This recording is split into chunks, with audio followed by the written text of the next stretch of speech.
Essa questão midiática em torno da tela, essa questão do consumismo, logo nos remete à questão do fetiche da mercadoria.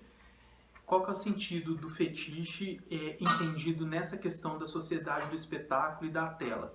Tudo o que é proposto pelo capitalismo para ser vendido, ele vai ser trabalhado como algo bom, como algo que você precisa enquanto indivíduo. Enquanto, na verdade, só é a multiplicação de uma imagem. Ou seja, o produto ele existe, mas ele não quer dizer que ele existe e que ele vai ser bom só porque é bom para você, vai ser bom para mim, só porque é bom para mim, vai ser bom para você. Mas o capitalismo trabalha sim nessa larga escala, como se o produto fosse bom para todos. Só que enquanto as pessoas estão consumindo determinado produto nesse sentido do fetiche da mercadoria, outro produto já está sendo trabalhado pela indústria para ser colocado à venda, para tomar lugar daquele produto que todo mundo já está consumindo. Por isso que essa situação nunca tem fim.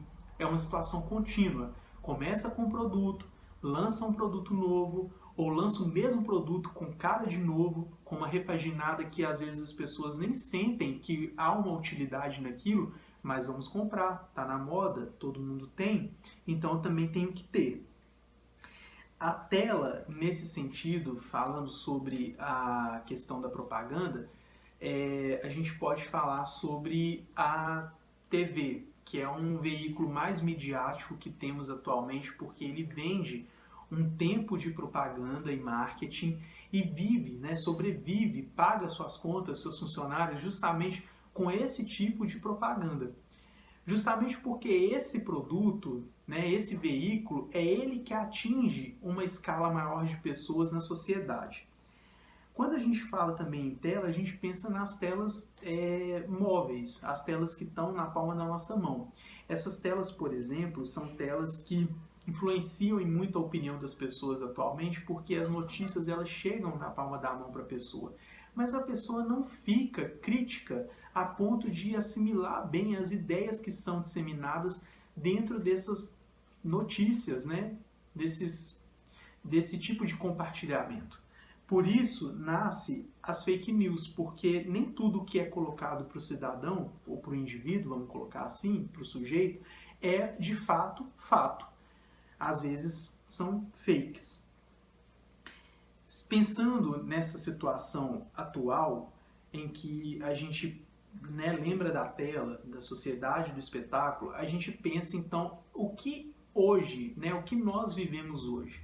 O que nós vivemos hoje é a sociedade do espetáculo. Com o desenvolvimento das forças produtivas na segunda metade da década de 70, que a gente tem aí como a terceira revolução industrial, se desmonta a indústria. Os trabalhadores são pulverizados e surgem setores como os de serviços. As grandes narrativas redentoras nesse período, né, que são as narrativas da ciência, da religião, essas narrativas elas encerram um ciclo. Então, com a pulverização dessas pessoas, né, na saída da indústria para esses setores de serviços, surge também na sociedade, né, na política, as minorias.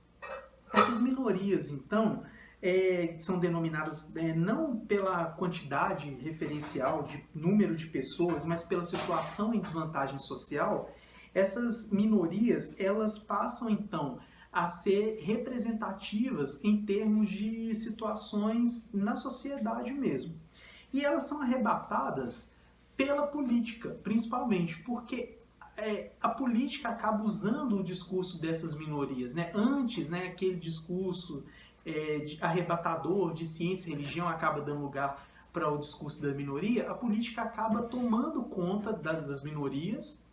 Essas minorias não são 100% representadas pelos discursos políticos, por causa dos interesses que há por detrás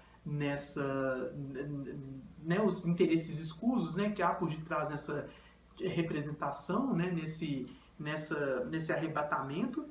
E a gente tem, então, discursos que acabam se tornando só mais uma situação de espetáculo mesmo. Porque quando você tem, então, uma minoria que luta por igualdade de direitos, que essa minoria acaba fazendo? Acaba espetacularizando esse discurso de minoria e levando esse discurso justamente para onde? Para a tela, onde você tem então o espetáculo. Esse discurso, ele, assim, pouco importa se ele está atingindo realmente o objetivo, que é acabar com a discriminação ou então com a desvantagem da minoria. Pouco importa isso. O que mais importa é você ter um discurso, gravar esse discurso e passar esse discurso para frente. Quanto mais esse discurso for multiplicado, melhor então para essa minoria. Nesse sentido da sociedade do espetáculo e da condição pós-moderna que estamos vivendo atualmente. Portanto, a gente chega, à seguinte conclusão. A tela e a sociedade do espetáculo são temas antigos que são estudados há décadas, mas que refletem o bem-estar social da era atual. Ou seja, o estado social do qual estamos falando é uma mistura, É uma mistura em que vive uma sociedade que vive mais a imagem do que a realidade. Por isso a condição pós-moderna, ela nada mais é do que a reprodução de tudo o que a gente viu, de tudo que as pessoas viveram durante todo esse tempo, desde que a tela e a sociedade do espetáculo ela vem reproduzindo ao longo do tempo. Nós temos aí como base para poder comparar justamente a situação atual, em que a gente está preso numa imagem, numa imagem de algo bom, mas a realidade, a gente que tem esse esclarecimento sabe, nós não estamos numa realidade tão vantajosa quanto a realidade que a imagem reflete para a gente. Então essa é a condição pós-moderna, a condição onde todos os discursos caíram por terra e nós acreditamos que não, que a imagem mostra para a gente que não. Essa seria então a condição da pós-modernidade, tendo como base a tela e a sociedade do espetáculo. Concluindo então, a gente imagina que a reflexão que deve ser feita é o quanto a imagem ainda mexe com o imaginário do ser para o ter. Afinal de contas, embora seja uma forma de consumo e de reprodução e de disseminação, a sociedade do espetáculo muito diz, inclusive, sobre o comportamento de todos. Pois, a gente sabe, uma parte aí esclarecida, que a gente vive numa condição de pós-modernidade, da imagem, mas a gente não sabe como reagir a isso. E será que se a gente reagir, a gente vai chegar a um estágio de acabar com essa pós-modernidade? Para onde que a gente iria? Então, por isso que também a gente não reage. Talvez não reage como massa, porque a maioria não compreende estar nesse estado da pós-modernidade. Bom, então, mas isso aí já é discussão para um próximo vídeo. Então, a gente vai continuar lendo, absorvendo e refletindo sobre essa situação e sobre essa condição na qual vivemos atualmente. Muito obrigado.